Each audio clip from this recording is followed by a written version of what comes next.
Graças e louvores se deem a todo momento. Graças e louvores se deem a todo momento. Graças e louvores se deem a todo momento.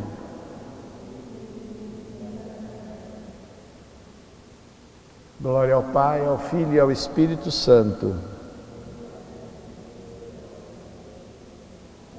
Glória ao Pai, ao Filho e ao Espírito Santo. Glória ao Pai, ao Filho e ao Espírito Santo. Eu sempre comento aqui, quem vem sempre já ouviu isso mais de uma vez, que Deus tem um relógio de Deus. E os ponteiros do relógio de Deus sempre apontam, segundo a Sagrada Escritura, para a história de Israel. Deus se manifestou, muita gente não sabe disso, mas para nós católicos, e é nosso ensinamento catequético e os nossos documentos dizem que Deus sempre se manifestou aos homens e às mulheres, sempre se manifestou. Não se manifestou só através do judaísmo, mas se manifestou em todas as nações através do seu poder, da natureza, da criação. E em todos os lugares as pessoas olham para a criação, têm experiências com um Deus que se manifesta olhando o mar, olhando as flores, olhando as montanhas, olhando os vales, olhando as geleiras, enfim, olhando o ser humano. Né? Há um capítulo aonde encontrar a Deus que diz que não é possível de não encontrá-lo se nós não formos um pouquinho de antropólogos, olharmos o ser humano, olharmos as comunidades humanas. Deus se manifesta delas. Podem estudar, vocês vão verificar que Deus se manifesta no jeito do povo.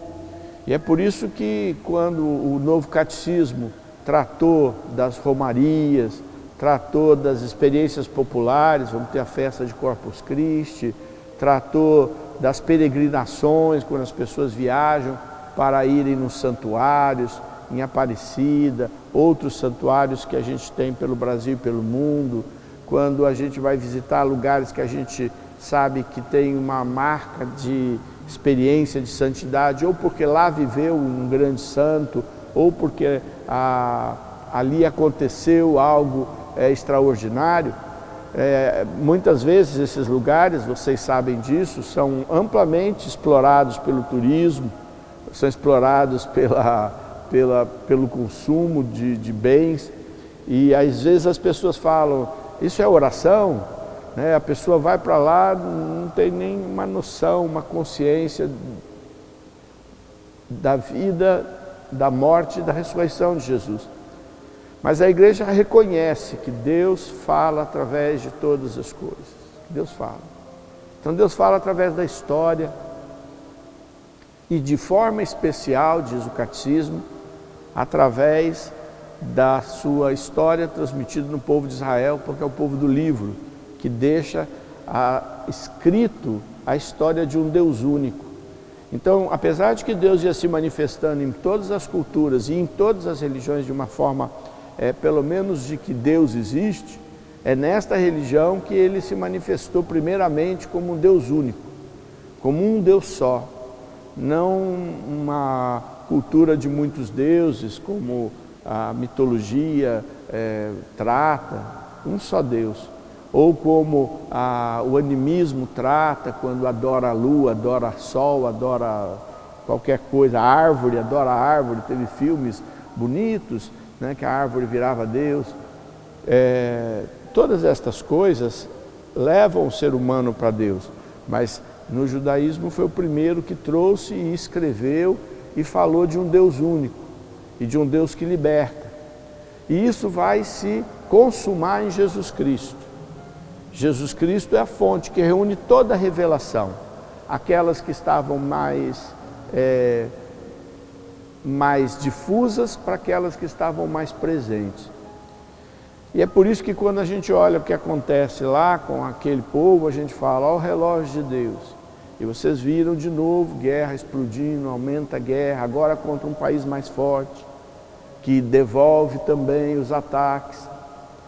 E eu fico sempre pensando, Senhor, como é que, eu posso estar enganado, né? Como é que os malucos ficam com tanto poder, não é? Para poderem dirigir e causarem tanto transtorno para a vida das pessoas, seja lá na nação de Israel, seja na nação do Irã, que entraram em guerra, seja com os palestinos, seja com tudo. Mas eu sempre percebo, Deus não nos livra dos ataques do diabo. Se Ele não livra as nações, quando o diabo usa também dos seus instrumentos para causar dor, não espere que Ele não permita que o diabo ataque as nossas vidas. E é lógico que também, ao permitir, Ele tira um bem maior. Neste caso, avisar a humanidade que o relógio está andando, que os tempos estão avançando, que o mundo caminha para um fim. E neste fim, Jesus virá. Então, que nós possamos pedir, e não é só isso, é só olhar os transtornos econômicos pelo mundo todo, fome, grandes convulsões ambientais. Então, a gente que está aqui agora com Jesus, eu comecei hoje falando, você acredita de verdade na ressurreição? Você acredita que tem vida depois da morte e por isso essa vida tem muita importância, mas ela não é a coisa mais importante? Que a importância que ela tem é como a gente vai vivê-la para poder viver para sempre? Será que a gente não se preocupa demais, não é, com esse tempo, sendo que nós teremos muito tempo? E se a gente não usar esse tempo do jeito que possa agradar a Deus, talvez a gente não possa viver o resto do tempo, e o resto é muito maior do que este tempo, como a gente deveria. Então, nesse momento, diante de Jesus, faz o seu ato de fé. Quanto você de fato acredita que Ele é Deus, que Ele é o Senhor, que Ele tem todas as coisas sob controle, que Ele, apesar de permitir que a gente tenha enfrentamentos, lutas, dores, feridas, ataques diabólicos, inveja e todas as outras coisas, rebeldias,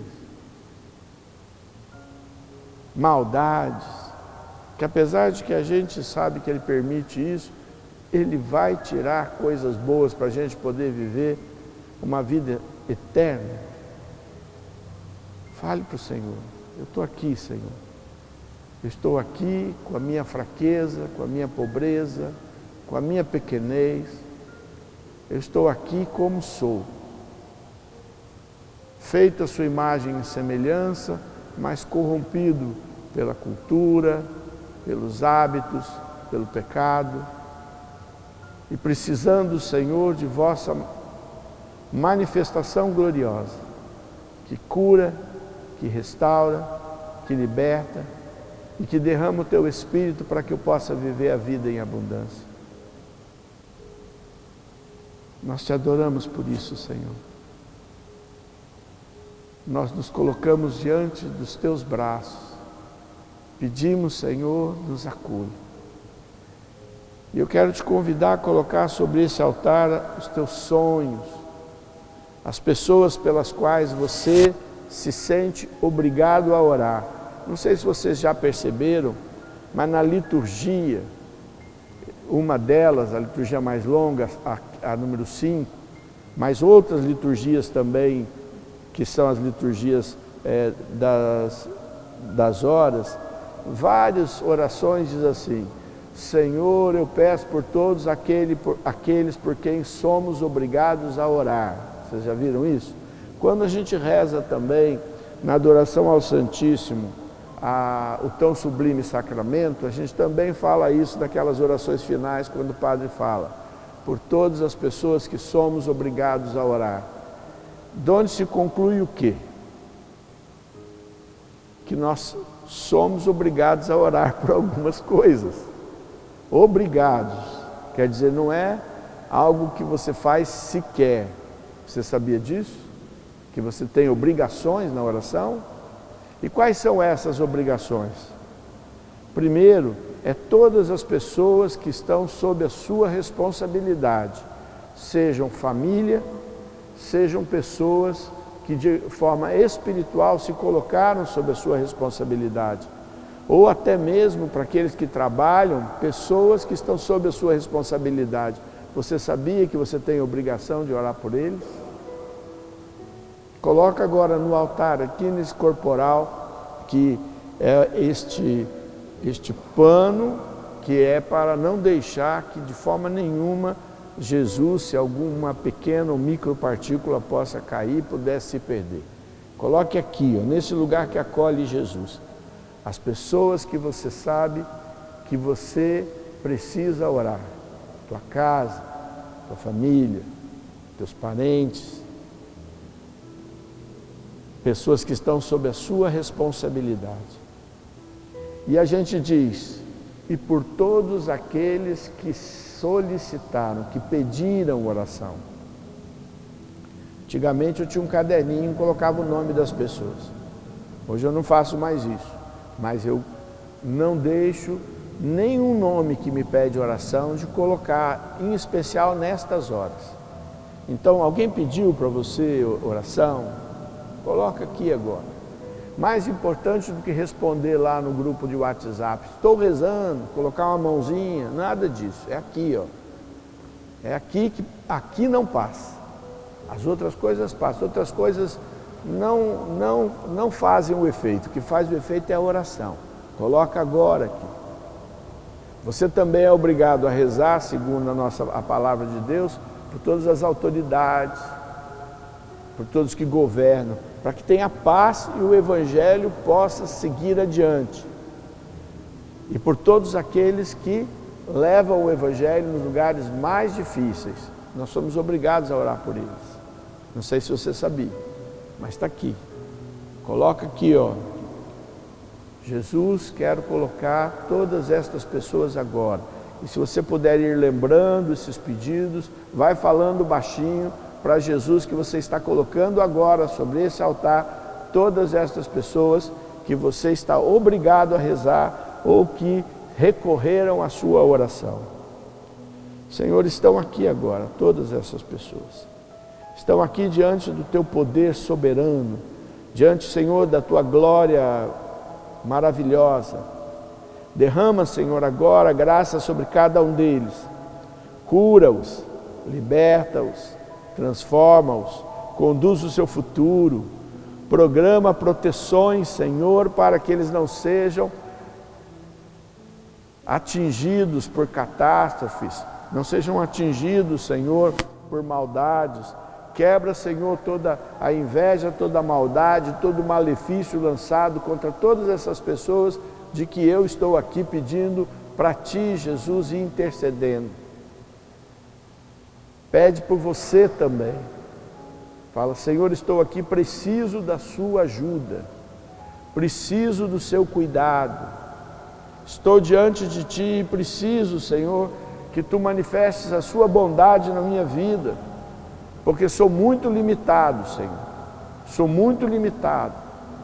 Sou limitado na minha mente, sou limitado no meu corpo, sou limitado no meu olhar, sou limitado, Senhor.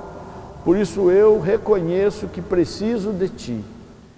Queria só partilhar com vocês esse texto do livro de Hebreus, capítulo 2. Vou ler, e aqui diante de Jesus, é certo que o poder se manifesta, que você acolha profundamente as palavras, porque as próprias palavras são também presença de Deus, o Verbo se fez carne, portanto, Ele está aqui, está em corpo, alma e divindade. e a sua palavra presente enche a nossa vida. Aqueles para quem e por quem todas as coisas existem, desejando conduzir à glória numerosos filhos, deliberou elevar à perfeição, pelo sofrimento, o autor da salvação deles, para que santificadores santificados formem um só todo. Por isso, Jesus não hesita em chamá-los de seus irmãos, dizendo: anunciarei teu nome a meus irmãos, no meio da assembleia cantarei os teus louvores. E outra vez, quanto a mim, ponho nele a minha confiança, e eis-me aqui, eu e os filhos que Deus me deu. Porquanto os filhos participam da mesma natureza, da mesma carne e do sangue. Também ele participou, a fim de destruir pela morte aquele que tinha o império da morte, isto é, o demônio, e libertar aqueles que pelo medo da morte estavam toda a vida sujeitos a uma verdadeira escravidão. Veio em socorro, não dos anjos, e sim da raça de Abraão, e por isso convinha que ele se tornasse em tudo semelhante aos seus irmãos, para ser um sacerdote compassivo e fiel no serviço de Deus, capaz de expiar os pecados do povo. De fato, por ter ele mesmo suportado tribulações, está em condição de vir em auxílio dos que são atribulados. Palavra do Senhor. Não sei se vocês perceberam, a palavra praticamente fala por si mesma. Ele está dizendo que o sofrimento de Jesus nos tornou irmãos em Jesus. Ele não está dizendo que o teu, o meu, o nosso sofrimento é necessário. Isso é muito importante. Não é necessário que nós soframos. É evidente que há sofrimento sobre a terra. Há sofrimento até mesmo porque nós somos apegados, então nós sofremos mais quando temos perdas. Há sofrimento porque o nosso corpo nessa terra é limitado. Há sofrimentos. Mas ele não está falando, e é importante entender, ele não precisa do nosso sofrimento. Sofremos porque somos humanos e nós ainda não fomos transfigurados, transformados. Então sofremos. Mas Deus não precisa do nosso sofrimento. Ele pode até usar o que passamos para nos ajudar a sermos melhores e estarmos um dia mais prontos para sermos transformados, mas Ele não precisa. Tem pessoas que pedem sofrimento, não faça isso. Tem pessoas que dizem, por que eu não sofro no lugar do fulano? Já viram isso? Uma mãe no lugar dos filhos, ela trocaria de lugar pelos seus filhos, na hora. Pois Deus não quer isso. Deus não quer que você se ofereça ao sacrifício, porque o sacrifício que nos tornou irmãos, e este era necessário, foi feito por Ele.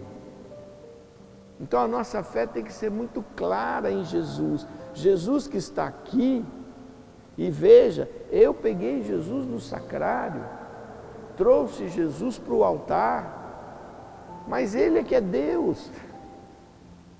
Então Ele se deixou estar limitado.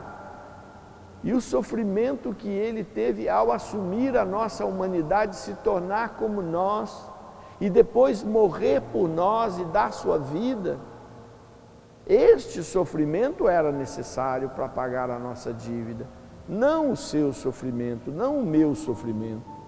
Ele existe, claro, mas que você não ache que você precise sofrer. Nós tivemos muita influência,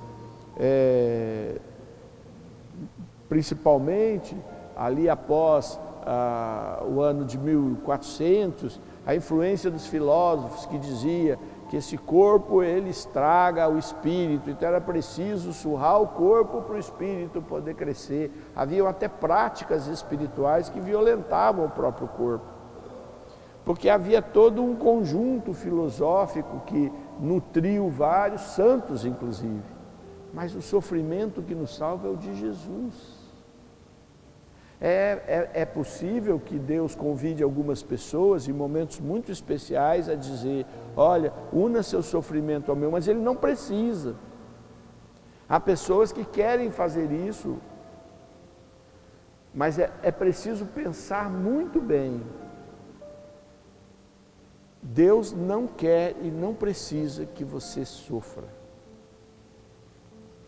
Quem quer fazer você sofrer é o maligno, porque nos odeia e porque odeia a Deus e sabe que Deus é inatingível, é inacessível, não é possível ser atingido. Vocês acham que se alguém ficar xingando a Deus, ele vai falar: ai meu Deus, que dor? Deus não vai fazer nada. Deus é inacessível.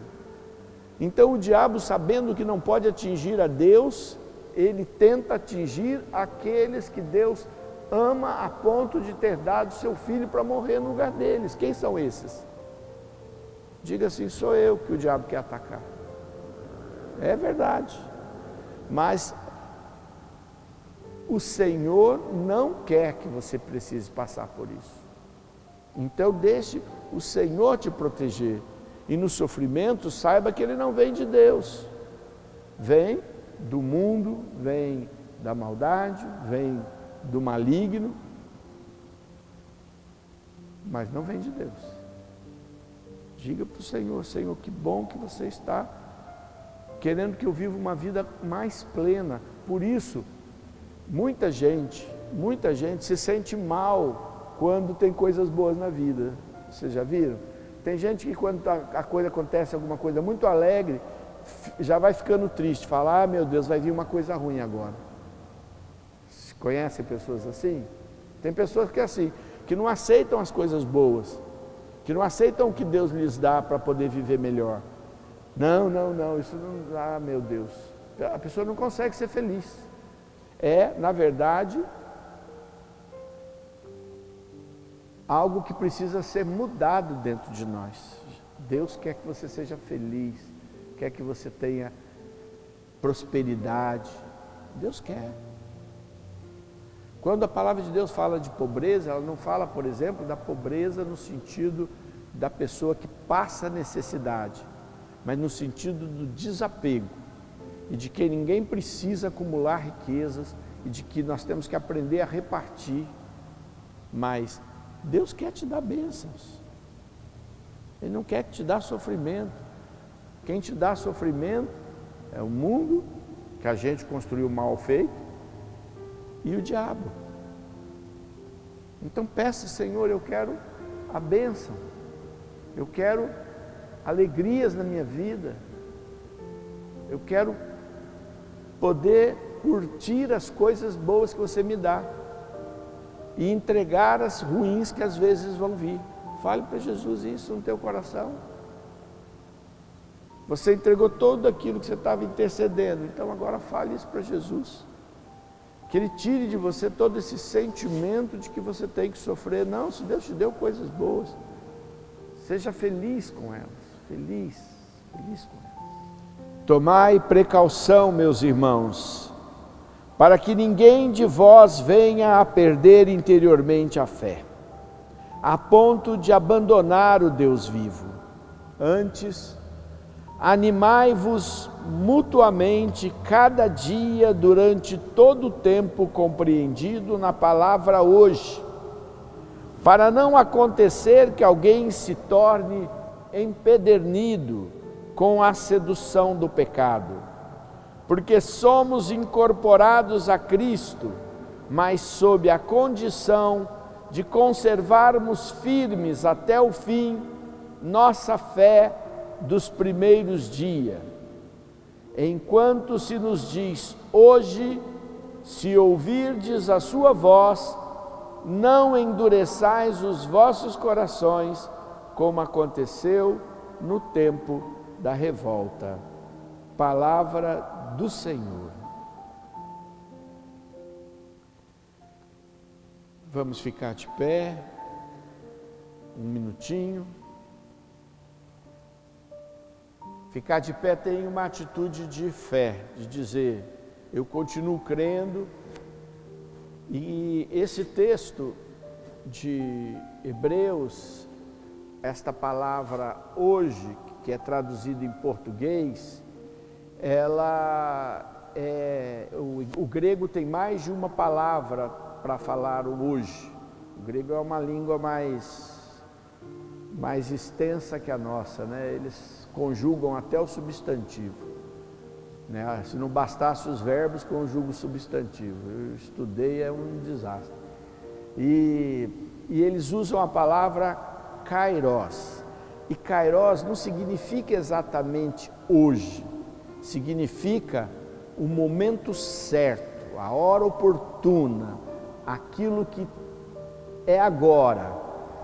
E Santo Agostinho usa muito de falar disso, porque ele diz que a gente não tem o futuro, e não tem mesmo. Então o futuro não existe. E ele diz que o passado é a única coisa que a gente tem, que é as nossas memórias, é aquilo que nós construímos, porque o momento presente, imediatamente ele já vira passado. Então ele diz que é exatamente a interseção desse ponto que ele chama de kairos. E ele fala, é a hora boa, é a hora que vai acontecer, é a hora oportuna. E o texto de Hebreus diz que toda vez que se diz hoje, veja se você está mantendo a fé. Se você mantém a fé. Então cada momento é hora de falar, continuo firme com Deus, continuo acreditando, continuo com fé.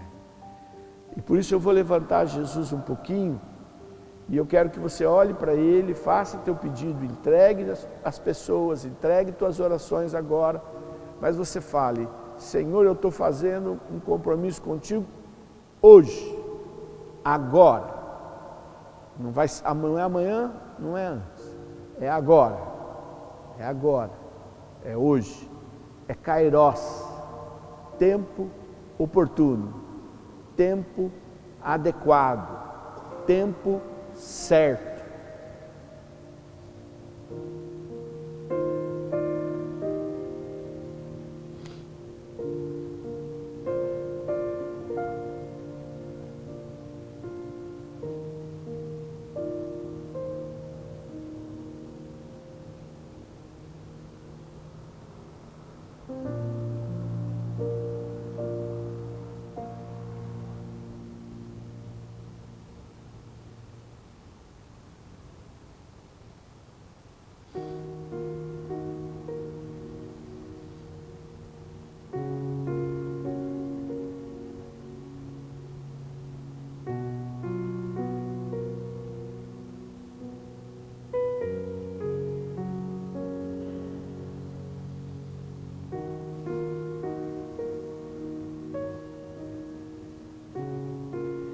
Graças e louvores se deem a todo momento. Graças e louvores se deem a todo momento. Graças e louvores se deem a todo momento.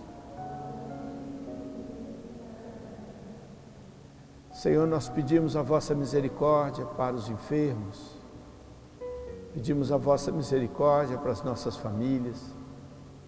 Pedimos a vossa misericórdia para os nossos trabalhos, para os nossos negócios, para aquilo que precisamos, Senhor, e para os nossos familiares. Pedimos, Senhor, que Tu possas alcançar cada vez maior número de pessoas para que se tornem fiéis no hoje e no agora. Usa-nos. Usa-nos para ser instrumento de libertação, de cura, de evangelização, de anúncio, de coragem. Usa-nos, Senhor, do jeito que podes fazer. Usa-nos, Senhor. Usa-nos, Senhor. Nós, nesse momento, renovamos a nossa fé diante de Ti. Estivemos reunidos em nome do Pai, do Filho e do Espírito Santo.